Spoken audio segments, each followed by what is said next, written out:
Assalamualaikum warahmatullahi wabarakatuh. Halo sobat setia fakta kehidupan. Tidak lupa kami sampaikan salam sehat, salam sejahtera. Semoga tercurah segala bentuk kebaikan dan juga kita semua dalam lindungannya. Seperti biasa, kita akan berbagi kisah dari yang unik, menarik sampai bikin nangis. Mari kita simak kisahnya.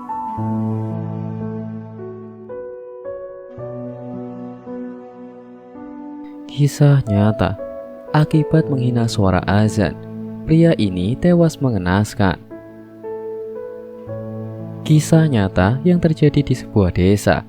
Seorang pemuda bernama Rusman. Rusman adalah seorang pemuda yang hidup sendiri dan tidak memiliki kedua orang tua lagi, atau yatim piatu. Dia sangat fobia terhadap suara kumandang azan. Padahal jarak antara rumah dan masjid cukup dekat dan dia memiliki seorang paman yang taat beribadah. Pamannya sering sebagai muazin di masjid itu. Tapi sayang, Rusman terkadang marah-marah kepada pamannya. Singkat cerita, waktu sore itu, Rusman baru pulang kuliah. Dia berbaring di kamar, ingin beristirahat padahal saat itu waktu menjelang sholat maghrib. Ketika matanya mau terpejam, tiba-tiba dia terkejut mendengar suara pamannya mengumandangkan azan di masjid sebelah rumahnya.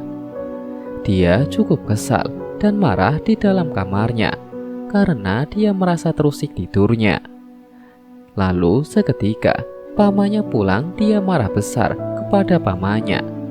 Dia mencaci maki pamannya. Dia bilang kepada pamannya bahwa azan tidak membawanya. Pamannya hanya mengelus dada dan selalu berdoa semoga keponakannya Rusman secepatnya mendapatkan hidayah. Keesokan harinya lagi, waktu itu Rusman lagi di kamar dan sama seperti kemarin, waktunya saat menjelang maghrib. Rusman lagi main PlayStation. Dia mendengar suara pamannya lagi mengumandangkan azan. Dia marah dan dia berniat ingin mencuri speaker masjid agar tidak ada lagi suara azan. Tiba waktu sholat subuh, para jamaah masjid dan pamannya heboh. Dikikirkannya speaker masjid yang hilang. Pamannya dan para jamaah masjid sudah berpikir pasti yang melakukannya Rusman. Namun sayang, mereka tak ada bukti. Dan Ustadz Ferry menyarankan bahwa tidak boleh suuzon dan lebih baik iuran lagi untuk beli speaker masjid yang baru. Besoknya, Rusman merasa senang dengan apa yang dilakukannya semalam. Dia sekarang cukup lega dan bahagia. Dia bisa tidur, main game dan dengar musik tanpa ada yang mengganggunya. Pikirnya, sekarang speakernya sudah aku curi. Sekarang aman, tidak ada lagi yang mengumandangkan azan. Allahu Akbar, Allahu Akbar, Allahu Akbar. Tiba-tiba dia terkejut. Terdengar lantang suara azan memakai speaker.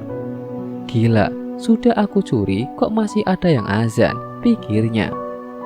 Rusman marah besar.